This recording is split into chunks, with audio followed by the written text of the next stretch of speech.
di Perikatan Nasional. Itu saya nampak strategi demikian. And it works. Kan dia berkesan. Kalau bayangkan kalau KJ tak bersama dengan mereka di Perikatan Nasional, isunya di Selangor atau Negeri Sembilan dia nak tonjolkan siapa. Dan beberapa hari lepas apa orang kata Muhyiddin Yassin terus tunjuk pada Azmin Ali. Kita nak Azmin Ali menghadiahkan Selangor kepada kita. Masalah Azmin Ali nak hadiahkan Selangor, macam mana parlimen dia bertanding pun kalah. Parlimen yang dia bertanding pun kalah. Dan untuk makluman tuan-tuan dan puan-puan,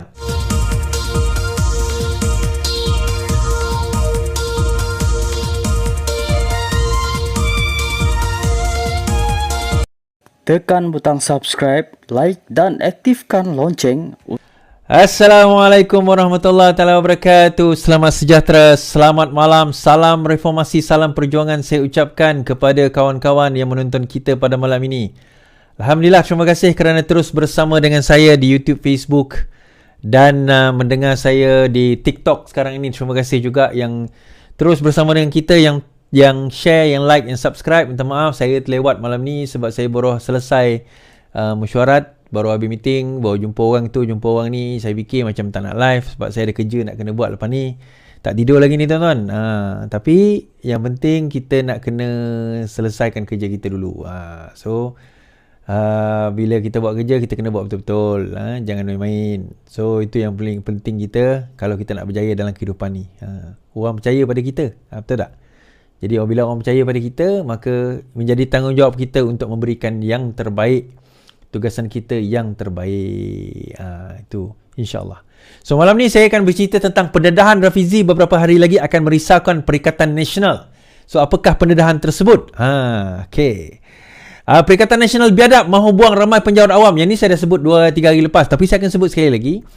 Nampak gayanya PAS sudah jadi kadam gerakan. So kita akan cerita dalam konteks PAS dan gerakan ni. PAS sekali lagi berkata mahu tumbangkan kerajaan PMX ni. Jadi persoalannya macam mana dia nak tumbangkan? Itu persoalan yang menarik tu. Kan, macam mana dia nak tumbangkan? Jadi persoalan yang menarik untuk kita nak lihat konteks macam mana dia nak tumbangkan yang disebut dia. So tiada wallet Kedah yang akan sertai PN. Menurut apa orang kata, menurut Mahathir Khalid, tidak ada wallet daripada Kedah yang akan menyertai PN. Baik, sebelum itu kita bercerita. Terima kasih yang share, yang like, yang subscribe. Terima kasih saya ucapkan. Dan saya harap kita akan terus bersama.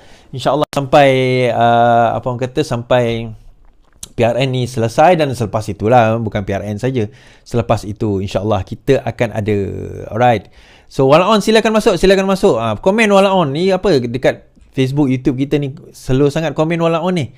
Kan, Walaon tidur ke apa malam ni? Laksanakan kerja anda. Macam slow je ni. Kan? Terima kasih juga. Okey, ada yang kata Iswadi slow sikit cakap, nanti banyak salah. Ya, saya banyak salah cakap juga, saya perasan. Bukan saya tak nak slow tuan-tuan. Kalau saya cakap slow dan dalam suasana kita menghadapi situasi yang ada sekarang ini, nanti tuan-tuan tertidur. Itu masalahnya. Kan? Itu masalahnya. Alright. Telah disahkan bahawa Selangor akan bubar dalam tempoh beberapa hari lagi, dan juga Negeri Sembilan. Dengarnya bahawa Negeri Sembilan akan bubar pada 28 hari bulan Jun. Okey, Menteri Besar Negeri Sembilan Datuk Seri Ahmaduddin Harun berkata beliau akan menghadap Yang di-Pertuan Besar Negeri Sembilan Tunku Muhriz Ibn Almarhum Tunku Munawir pada 28 Jun ini bagi mendapat perkenaan bagi membubarkan Dewan Undangan Negeri Sembilan. Okey, bagi membubarkan Dewan Undangan Negeri Sembilan. Okey, dalam masa sama beliau juga kata akan memberi laluan kepada pilihan negeri. Saya akan menghadap tuanku pada Rabu depan untuk mendapat perkenaan tuanku bagi membubarkan DUN pada 30 Jun, hari terakhir insya-Allah katanya. Sebelum itu ahli Dewan Negeri Sekamat itu memaklumkan DUN akan dibubar pada 30 Jun. Turut mengadakan PRN tidak lama iaitu Selangor, Pulau Pinang, Kedah, Terengganu, Kelantan. Pilihan raya umum menyaksikan Pakatan Harapan menang 20 kerusi, DUN manakala Barisan Nasional menang 16 kerusi di Negeri Sembilan. Namun begitu saya boleh katakan bahawa daripada segi pada Parlimen kita nampak bagaimana perubahan itu ataupun daripada segi jumlah kursi itu nampaknya melebihi bagi Barisan Nasional berbanding dengan Pakatan Harapan. Namun begitu di peringkat orang kata peringkat federal tidak ada kemenangan kepada Perikatan Nasional, sebaliknya disapu bersih oleh Pakatan Harapan dan juga Barisan Nasional. Jadi so kita dapat saksikan bahawa, insya-Allah, terima kasih yang mendengar saya di semua channel. Kita dapat saksikan bahawa orang kata di Negeri Sembilan, pembubaran itu akan berlaku berkemungkinan besar pada 28 hari bulan Jun ini. Jadi kalau 28 hari bulan Jun ini, agak-agak bila pilihan raya is? Ada yang tanya soalan macam tu kan. So pilihan raya, kita jangkakan pilihan raya itu berlaku pada awal Ogos. So selepas pembubaran pada penghujung Jun ini, dalam minggu ni atau minggu depan ini, SPR biasanya akan bermesyuarat dalam tempoh masa seminggu. Setelah seminggu, maka mereka akan menetapkan tarikh. Saya menjangkakan sama ada tarikh tersebut penamaan calon berkemungkinan sama ada hujung Julai, awal Ogos. So dia tak akan drag sampai hujung Ogos lah. So SPR mempunyai 60 hari. 60 hari sehinggalah pada bulan September, awal September, untuk mengadakan pilihan raya dalam tempoh tersebut. Jadi kita menjangkakan bahawa pilihan raya itu akan berlaku pada dalam tempoh lebih kurang saya rasa awal Ogos untuk penamaan calon, kemudian tengah Ogos tu untuk pembuangan undi. Itu yang akan berlaku di 6 negeri. Now, untuk makluman, saya hari Jumaat, Sabtu, Ahad ini saya akan berada di Kelantan, Kota Baru Kelantan, dan juga di Kuala Terengganu, bertemu dengan penerangan. Saya akan berjumpa dengan penerangan Kota Baru, penerangan Kelantan pada hari Sabtu, dan juga bertemu dengan Ketua Cabang dan Ketua Penerangan Cabang dan juga Ketua Penerangan Negeri Terengganu pada hari Ahad. Jadi tempat apa semua yang tu pertemuan secara tertutup lah.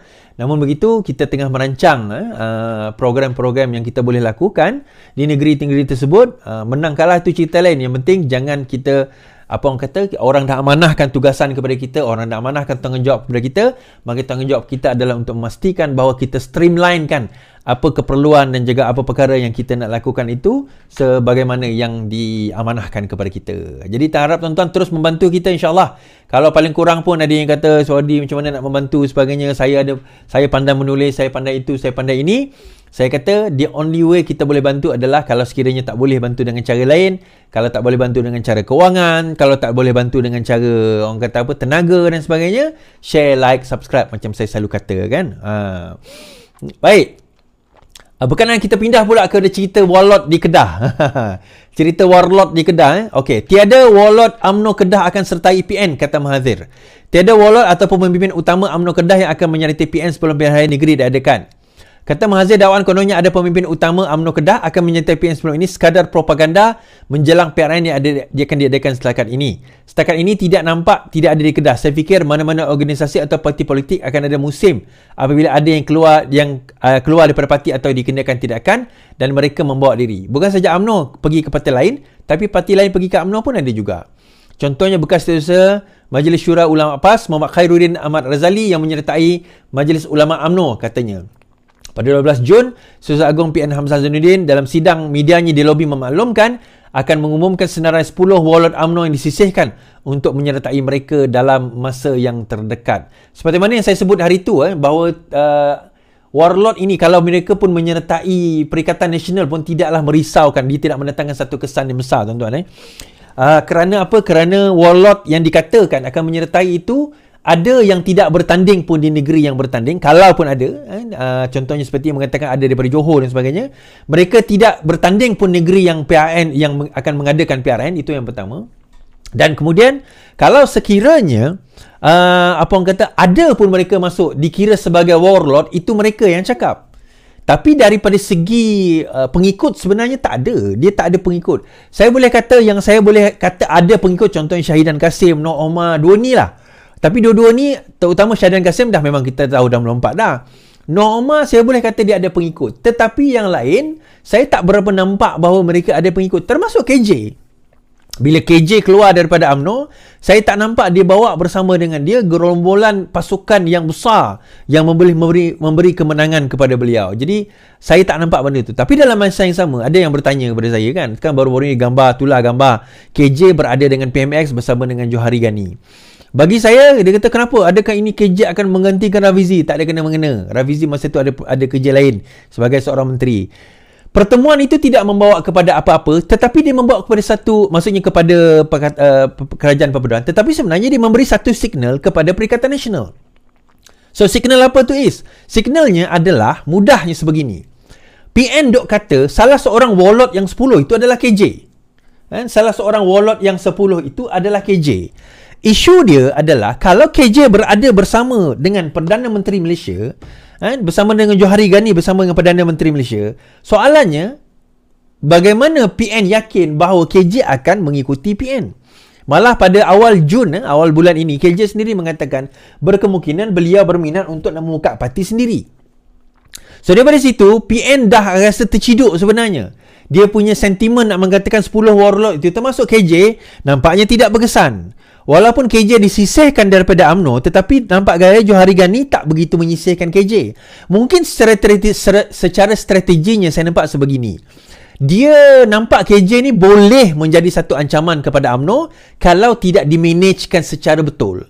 Jadi caranya dia contohnya offer kerja di dalam mana Hot FM. Tuan-tuan betul ke saya kalau saya tersilap, Hot FM ni adalah milik Media Prima. Media Prima shareholder terbesarnya ada Johari Ghani.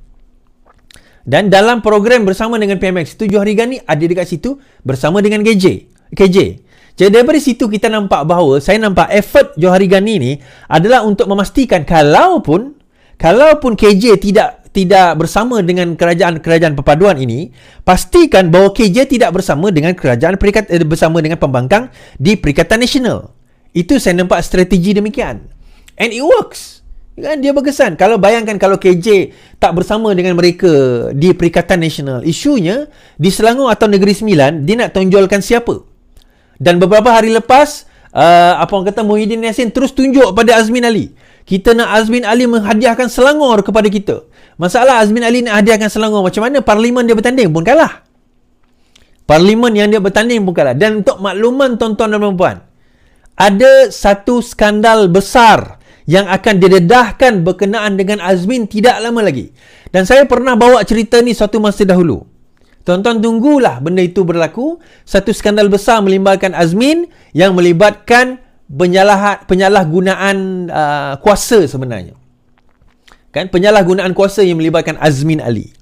Nah, bila Azmin Ali sudah terciduk tuan-tuan dan puan-puan, sudah ada kes tersebut yang kononnya bersih dan juga stabil padahal kabur dan juga bor, kan malah aku nak sebut benda tu, kan, tetapi dalam masa yang sama ada skandal yang akan didedahkan tidak lama lagi. So bila skandal tu akan didedahkan, sabar tuan-tuan, dia ada masa, ada tempoh. Setiap perkara yang kita nak lakukan, dia kena ada timing yang betul. Kan, jangan timing tu tak kena pada tempatnya. Bila timing tak kena pada tempatnya, itu yang tak ada impact, kita kata. So skandal ini akan didedahkan tidak lama lagi. Don't worry, setelah kita ada perancangan-perancangan kita. Namun perkara ini akan melibatkan Azmin Ali. Berkenaan dengan apa? Bagaimana? Apa cerita is? Nanti. Sabar tuan-tuan dan puan-puan. Now, kalau dia dijadikan poster boy di di Selangor, adakah dia juga kalaupun menang di Selangor akan menjadi menteri besar di Selangor? Sebab dalam masa yang sama PAS mengatakan bahawa mereka ada calon-calon untuk nak menjadi menteri besar. Mereka merasakan bahawa itu adalah lebih baik PAS menerajui Selangor berbanding dengan Bersatu. Kan, berbanding dengan Bersatu. Jadi itu satu tindakan yang bagi saya sangat sangat perlu kita katakan dalam kita nak memastikan bahawa tindakan yang kita nak lakukan ini dalam nak memastikan bahawa Azmin Ali, dalam memastikan Perikatan Nasional itu tumbang, terutama di Selangor dan juga negeri-negeri yang bertanding seperti Penang, seperti Negeri Sembilan, itu yang pertama. Tetapi dalam masa yang sama juga, apa dia tuan-tuan? Iaitu di Kedah. Kan? Di Kedah, adakah dia mempunyai kuasa yang membesar untuk nak memberi kesan KJ ni, memberi kesan kepada Kedah. Sebab nampak gayanya berkemungkinan besar even Mukris sendiri pun dah mula, Mahathir sendiri pun dah mula nak menamakan Mukris sebagai calon menteri besar. Kan, malah rundingan itu bersama dengan Hadi itu adalah tidak lain tidak bukan kalau sekiranya berlaku kemenangan di Kedah, nama Mukris adalah antara yang nama akan dinaikkan. Tapi hari tu Mukris kata tak is. Mukris tak tahu apa-apa. Saya kata ni perancangan Mahathir, bukan perancangan Mukris pun. Mukris ni dia ikut je apa bapak dia kata.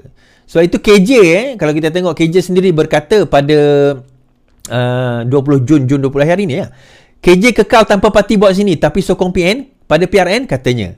Ini tulisan lah. Sejak kekalahannya pada pilihan raya umum lalu, tindakan seterusnya oleh Khairy sentiasa menjadi teka-teki. Bagaimanapun The Star yang meminta sumber melaporkan bekas menteri itu akan kekal tanpa menyertai mana-mana parti buat masa ini, tetapi bakal berkempen untuk PN dalam pilihan raya negeri yang akan datang. Menurut sumber itu, Khairy telah memaklumkan pendirian itu kepada pengurusi PN dan Presiden Bersatu ketika pertemuan mereka semalam. Now, saya boleh komen benda ni tuan-tuan. Even kalau dia nak berkempen kepada Bersatu pun, impak dia tak besar kalau sekiranya dia sendiri tak nak menyertai Bersatu. Kan? Dia sendiri tak nak menyertai Perikatan Nasional. Dia umpama orang nak jual ubat kurap, tapi badan dia sendiri penuh dengan kurap. Umpama macam itulah. Dia sendiri suruh meyakini Perikatan Nasional, suruh meyakini Perjuangan Bersatu, tapi dia sendiri tak nak menyertai Bersatu dan juga Perikatan Nasional. Kenapa? Kalau anda yakin dengan Perjuangan Bersatu, anda yakin dengan Perjuangan Perikatan Nasional, you will be the first yang akan jump dan menyertai dan menerajui Bersatu dan Perikatan Nasional. That is the question. Itu yang menyebabkan kita rasa bahawa, kita tahu, bukan rasa, kita tahu bahawa KJ tidak meyakini Perjuangan Perikatan Nasional. Antara lain, itu saya kata, PAS itu sendiri merisaukan KJ. PAS itu merisaukan KJ. Dan baru-baru ini dalam nak mengatur PAS itu sendiri, kita dapati even PAS sekarang ini pun dah jadi syaitan bisu, tuan-tuan. Mula-mula mereka tergelincir dalam perjuangan Islam mereka. Saya kata pertama sekali, saya nak beritahu tuan-tuan dan puan-puan yang menonton ini, yang baru nak belajar Islam, segala hidup kita panduannya Islam. Bagi orang Islam, kita percaya segala hidup kita panduannya Islam, termasuk politik. Dan kita tidak pernah menafikan panduan kepada politik itu adalah Islam. Isunya adalah di mana apabila bukan Islam yang memandu politik kita, tetapi kita yang menggunakan Islam untuk dipandu. Kita yang menunggang Islam untuk nak mencapai objektif politik kita. Dan ini yang dilakukan oleh parti ajaran PAS. Parti ajaran PAS yang menggunakan Islam atas kepentingan peribadi mereka sendiri. Atas dasar itu, mereka boleh mengkafirkan orang sesuka hati, mereka menyesatkan orang sesuka hati, mereka boleh menerakakan orang sesuka hati, tuan-tuan. Tetapi, dalam masa yang sama, apabila parti rakan mereka menyesatkan, parti rakan mereka menentang hudud, parti rakan mereka menentang Jawi, malah terbaru parti rakan mereka mendesak supaya pegawai kerajaan banyak dibuang, bukannya ditambah, iaitu parti gelakan, #PAS gelakan. Apa yang PAS buat, tuan-tuan? Syaitan bisu, terus diam, tak banyak cerita, tak banyak bunyi, tak ada demo, tak ada demonstrasi, tak ada maki hamun, tak ada kata-kata yang mencerca, tak ada, tuan-tuan. Ni saya nak bagi tahu, siapakah yang bawa kes hudud ke Mahkamah Persekutuan? Bukan DAP. Saya nak bagi tahu, tuan-tuan, yang nak bawa kes hudud ke Mahkamah Persekutuan apabila PAS mencadangkan hudud pada tahun 2015 adalah Parti Gerakan, tuan-tuan. Gerakan bawa kes hudud ke Mahkamah Persekutuan Mei 9, 2015. Gerakan pada Jumaat memfailkan permohonan bagi mendapatkan kebenaran Mahkamah Persekutuan untuk mencabar kesahihan aknamen Kanun Jenayah Syariah 1993 yang dikenali sebagai hudud di bawah perlembagaan. Timbalan Ketua Pemuda dan Ketua Pasukan Perundangan Gerakan Andy Yong Kim Seng berkata notis usul dikemukakan di Pusat Sehenti Pejabat Ketua Pendaftar Mahkamah Persekutuan kira-kira jam 11 pagi. Dalam masa yang sama juga, tuan-tuan, kita nak bagi tahu siapakah yang menentang tulisan Jawi. Yang menentang tulisan Jawi adalah Parti Gerakan. Tulisan Jawi ni tahun 2019, baru je. Gerakan mau cabar keputusan di mahkamah. Gerakan akan mempertimbangkan tindakan untuk mencabar keputusan Mahkamah Tinggi Pulau Pinang yang membenarkan tulisan Jawi diajar di sekolah vernakular Cina dan Tamil di negara ini. Saya nak tanya pada orang PAS. So, gelakan ini, orang PAS nak cakap apa? Siapakah yang membenarkan supaya, bukan membenarkan, yang nak menentang hudud di mahkamah? Parti Gerakan. Siapakah yang nak menentang tulisan Jawi di mahkamah? Parti Gerakan. Tapi dia orang salahkan DAP. Saya nak bagi tahu, tuan-tuan, Gerakan ni sebenarnya adalah lebih berbahaya daripada DAP. Malah DAP tu sebenarnya, kalau tuan-tuan kenal, sebab itu kami boleh bertahan lama dengan DAP, sebab kami kenal mereka. Yang dok main sentimen DAP dulu, berjaya main sentimen DAP ni adalah, dulu antaranya adalah UMNO yang berjaya nak kenakan DAP, lepas tu PAS sambut. Malah PAS pernah bersama dengan DAP. Bersatu pernah bersama dengan DAP. Sekarang UMNO bersama dengan DAP. Tetapi kita nak bagi tahu yang lebih berbahaya daripada situ adalah parti gelakan. Parti gelakan ni tuan-tuan, bila mereka berkata demikian tentang hudud, mereka berkata demikian tentang Jawi, apa yang PAS buat? PAS jadi syaitan bisu. Di mana dalil? Di mana hujah? Di mana kononnya nak mempertahankan agama dan bangsa, tuan-tuan? Dekat mana? Tak ada. Tidak ada langsung dengan kedengaran suara-suara orang kata apa, PAS untuk apa orang kata, ya, untuk nak menentang perkara ini. Jadi akhirnya gerakan akan jadi satu bebanan kepada PAS, terutama PAS yang nak bertanding di Kedah. Pulau Pinang memang dia orang rasa out dah, dia tak boleh. Tapi gerakan akan jadi satu bebanan kepada PAS untuk bertanding di Kedah. Kenapa pula? Cerita dia macam ni. Gerakan, suka atau tidak, akan membawa satu naratif bahawa sekarang ini mereka akan menentang apa saja yang PAS nak bawa.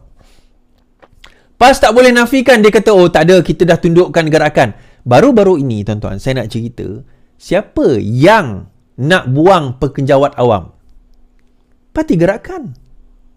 Yang nak kurangkan penjawat awam, suruh Anwar Ibrahim pecat mereka, siapa, tuan-tuan? Parti Gerakan. Siapa yang tak berbunyi dan bersuara? PAS. Bersatu saya tak kisahlah, dia tak bertanding di banyak kawasan, banyak negeri kan, dia bertanding kat kawasan yang lain lah. Tetapi yang konon memperjuangkan ini PAS, mana dia? Di manakah suara mereka dalam keadaan ini berlaku, tuan-tuan? Ada dia ada cakap je ni. Tak ada. Adalah suara-suara sumbang kecil pemimpin mereka. Di mana pergi pemimpin kononnya buat proklamasi Melayu? Di mana mereka?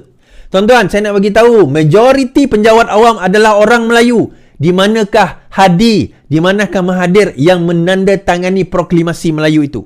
Di manakah mereka? Di manakah mereka? Sebab itu saya kata, pilihan raya kali ini, dia bukan milik PN. Jangan PN rasa selesa, Perikatan Nasional rasa selesa. Jangan